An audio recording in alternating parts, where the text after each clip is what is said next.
అనేక పుణ్యతీర్థాలకు ఆలవాలం తిరుమల శేషాచల పర్వతగిరులు.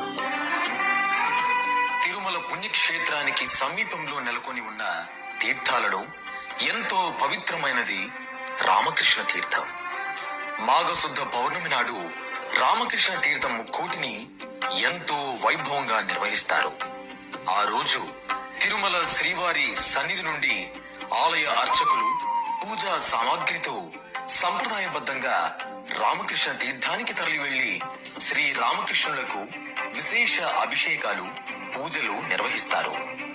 రామకృష్ణ తీర్థం ముక్కోటి నాడు తీర్థంలో పుణ్యస్నానం చేసి స్వామిని సేవిస్తే పాప కర్మలు తొలగిపోయి పుణ్యం చేకూరుతుందని భక్తుల ప్రగాఢ విశ్వాసం. ఫిబ్రవరి 12న రామకృష్ణ తీర్థం ముక్కోటి జరగనున్న నేపథ్యంలో టీటీడీ అందుకు తగిన ఏర్పాట్లు చేసింది.